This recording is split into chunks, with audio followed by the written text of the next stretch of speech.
시간 하나님께서 우리에게 주시는 말씀은 예레미야 29장 4절로 7절까지 말씀입니다. 만군의 여호와 이스라엘의 하나님께서 예루살렘에서 바벨론으로 사로잡혀가게 한 모든 포로에게 이와 같이 말씀하시니라.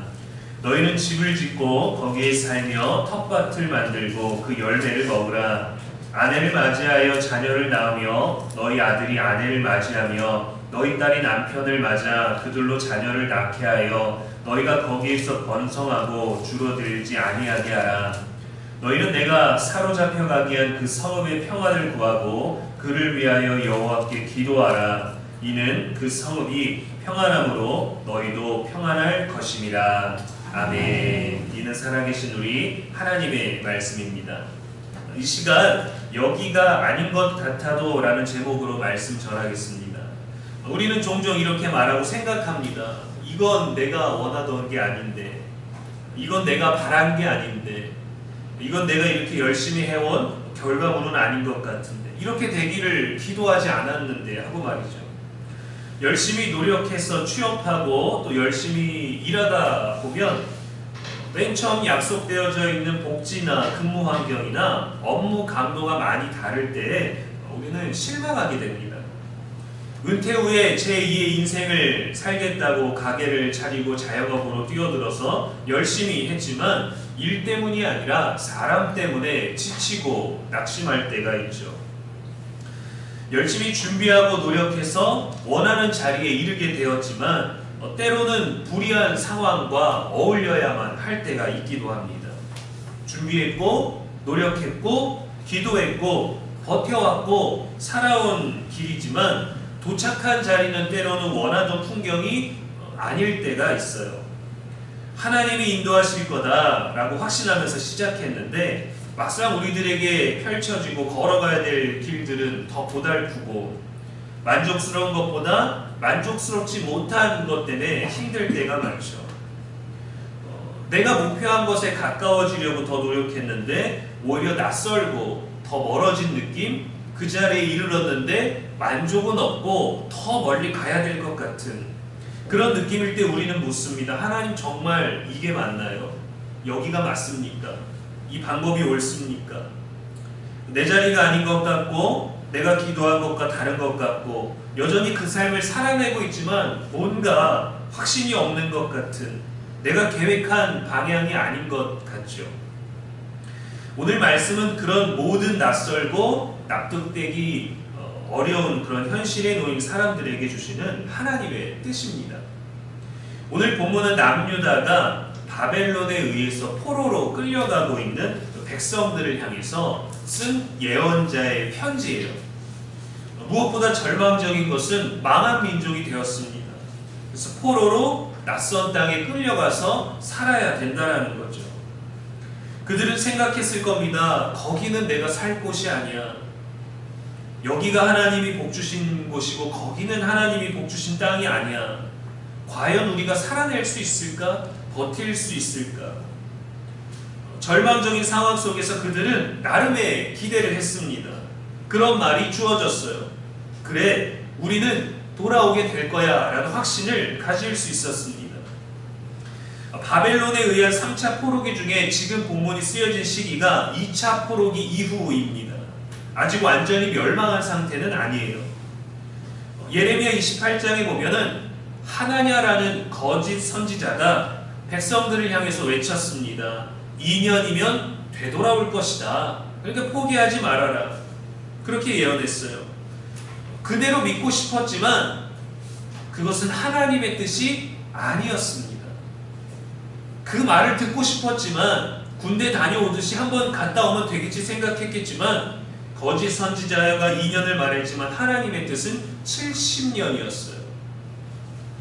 그 누구도 끌려가기를 원하지 않았지만 끌려가는 게 바로 하나님의 뜻이었습니다. 4절에 보면 하나님께서 예루살렘에서 바벨론으로 사로잡혀 가게 한 모든 포로에게 이와 같이 말씀하시니라 했습니다. 시대적 흐름, 나라가 힘이 없어서 외교를 잘 못해서 제국의 흐름 때문에 강제로 끌려간 것 같지만 사실은 하나님의 섭리 안에서 옮겨진 자리라고 말해주고 있는 거예요. 하나님께서 유다를 멸망하게 하신 근본 원인은 그들의 군사력이나 외교의 실패가 아니었습니다. 신앙의 실패였습니다. 신앙의 배반이었습니다. 신앙의 불순종이었어요. 이사야 29장 13절에 보면 이 백성이 입으로는 나를 가까이 하나 입술로는 나를 공경하나 그 마음은 내게서 멀리 떠났나니. 말로는 그런 척하지만 마음이 떠나 있으니까 삶이 그렇게 되지 않았죠. 성전도 있고 제사도 있지만 하나님을 향하지는 않았습니다. 하나님의 성전에서 하나님 없이 예루살렘 성전은 그들의 자랑이었지만 권력과 형식과 돈만 있고 하나님은 없는 신앙이었어요. 그래서 그들의 중심이 되고 있는 성전과 땅을 폐허가 되게 하신 것입니다. 불순종과 불만 가득한 삶을 훈련시키시려고 출애굽해서 약속의 땅으로 향하고 있는 그 이스라엘 백성들을 11일이면 갈 길을 광야에서 40년을 떠돌게 하셨던 것처럼 말이죠. 그래서 하나님은 바벨론의 느부갓네살 왕을 징계의 막대기로 삼으셨습니다. 그를 부르신 거예요, 하나님이. 예레미야 27장 6절에 보면 내가 이 모든 땅을 내 종 바벨론의 왕 느부갓네살의 손에 주어 섬기게 하였나니 라고 하나님이 그를 움직이고 계심을, 그를 징계의 도구로 이스라엘 땅을 폐허가 되게 하심을 말씀하고 있습니다. 하나님은 언약의 백성을 향해서 끝을 보려고 하신 게 아니에요. 다시 시작하게 하시려고 은혜의 징계를 주시는 겁니다. 때로는 부모가 자녀를 사랑해서 좋은 것만이 아니라 좋지 않은, 듣기 싫은 불편한 말들을 하게 될 때가 있죠. 그저 달콤한 말로 지금을 넘기고 다음을 기약하기보다 정말 쓴소리로 현실적인 삶을 살아가도록 뼈 때리는 말을 하기도 하지 않습니까? 그래서 선지자 예레미야는 이 고통을 멸망으로 보지 않고 정화의 과정으로 봅니다. 다시금 언약의 백성다운 삶으로 바꾸기 위한 하나님의 큰 징계. 7절에도 보면 내가 사로잡혀가게 한 그 성읍이라고 하셨죠. 이 말의 핵심은 뭐냐면 너희를 끌고 가고 있는 것은 바벨론이 아니다, 나다 라고 말씀하시는 거예요. 이 비극은 우연이 아니다. 하나님의 손안에 있는 일이다. 그러니 하나님이 너희를 어디로 데려가시든지 그곳에서도 하나님은 여전히 함께 하신다라는 약속의 선언이기도 해요. 아멘. 우리의 시대는 성취와 목표의 언어로 가득합니다.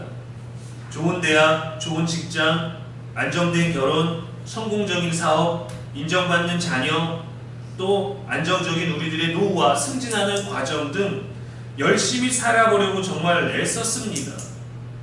그런데 막상 도달하는 곳은 이게 맞나, 여기가 아닌 것 같고 이 모습이 아닌 것 같은 낯섦과 공허함을 익숙함 속에서 우리는 품고 살아가죠.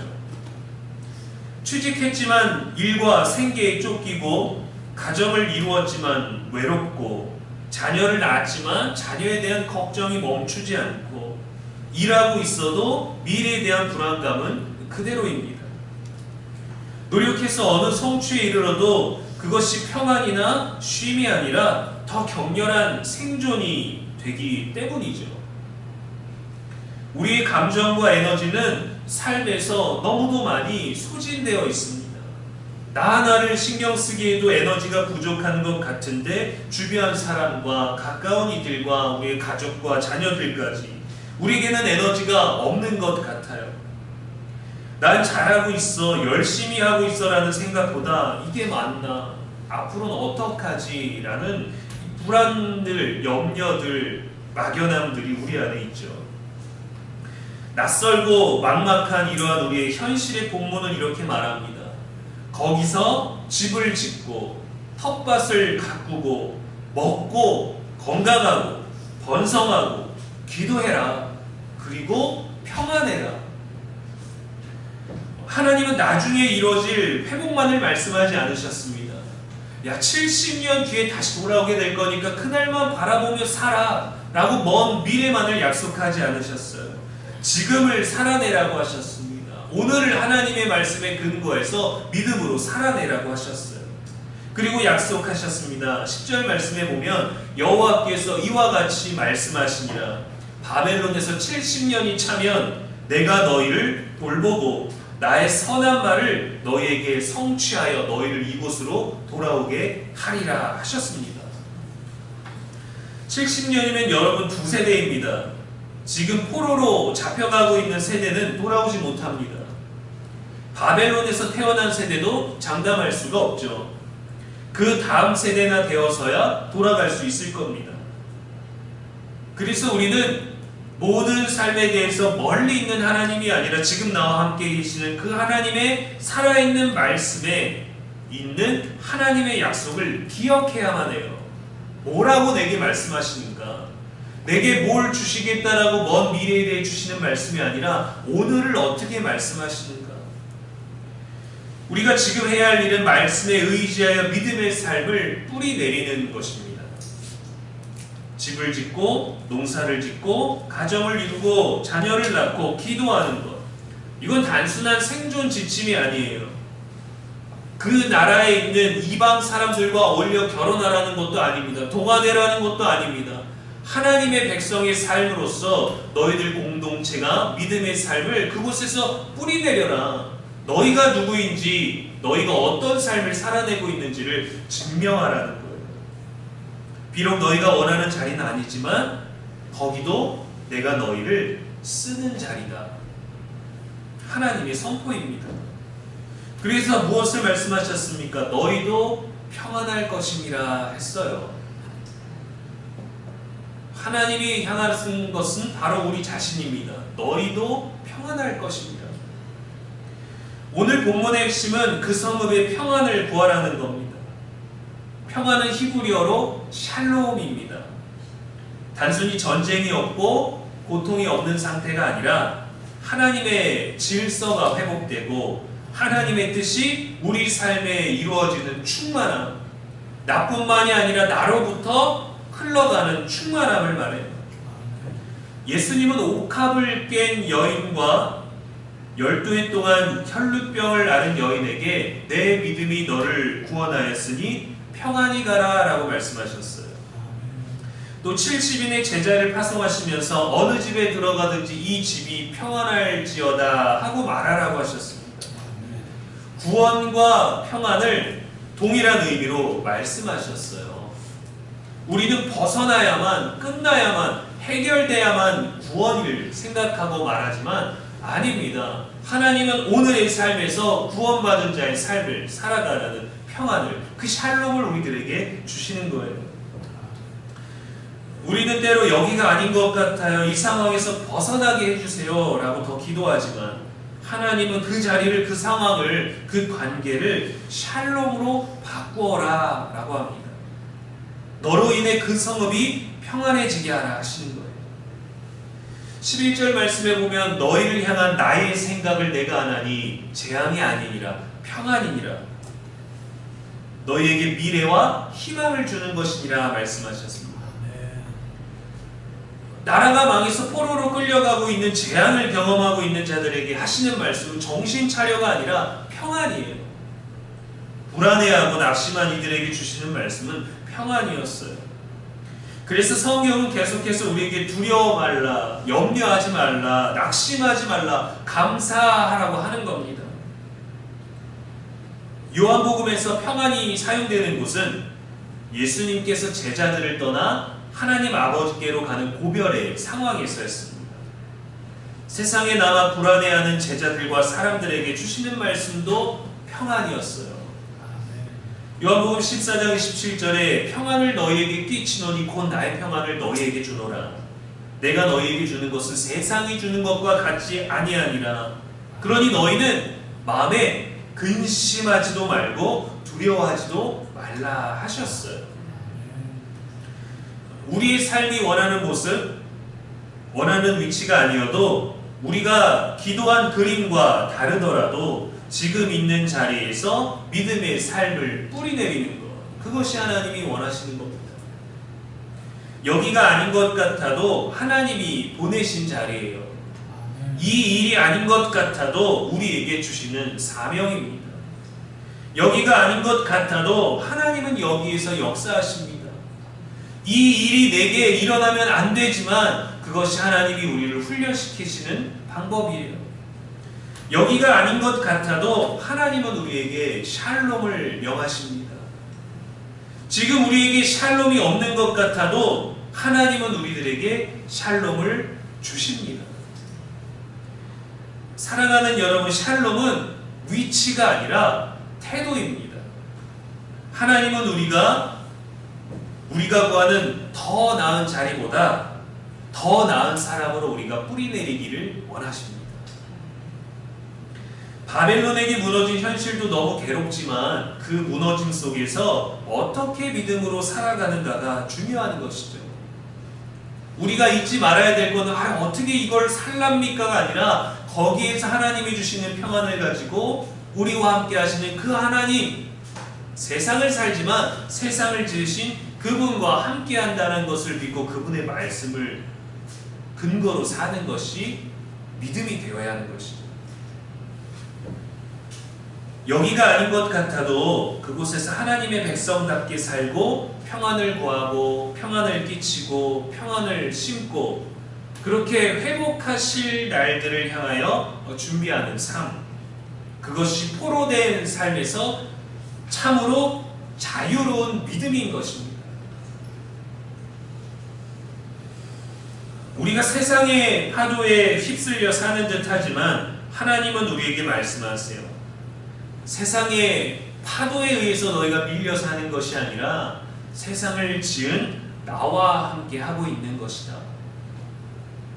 그렇게 우리에게 말씀해 주시는 거 아닐까요? 요한복음 10장 28절에 내가 그들에게 영생을 주노니 영원히 멸망하지 아니할 것이요 또 그들을 내 손에서 빼앗을 자가 없느니라 하셨습니다. 하나님이 우리에게 반드시 주시려는 샬롬, 여기가 아닌 것 같은 바로 그 자리에서 평안을 뿌리내리는 저와 여러분 될 수 있기를 주님의 이름으로 축원합니다. 기도하겠습니다. 사랑과 은혜의 하나님 아버지, 여기가 아닌 것 같다는 마음으로 살아갈 때가 많습니다. 여기가 맞는지 잘 모르겠어서 어쩔 수 없이 살아갈 때가 있는 것 같습니다. 기도한 대로 되지 않고 기대한 대로 펼쳐지지 않는 삶 속에서 주님의 뜻을 묻고 또 내 자신에게 묻고 또 묻습니다. 그러나 오늘 말씀을 통해 우리가 있는 이곳도 주님이 보내시고 살게 하신 자리임을 믿습니다. 우리가 겪고 있는 어려움도 주님이 주신 성장과 성숙의 방법임을 믿습니다. 낯선 현실에 도망치지 않게 하시고 그 자리에서 믿음으로 뿌리내리게 하시고 샬롬을 누리게 하옵소서. 샬롬을 말하게 하옵소서. 샬롬을 찾는 자가 아니라 샬롬을 심는 자가 되게 하옵소서. 우리가 속한 가정과 직장과 사회를 위해 기도하게 하시고 주님의 평안을 끼치는 은혜를 허락하여 주옵소서. 우리의 길과 진리와 생명이 되시는 예수 그리스도의 이름으로 기도합니다. 아멘.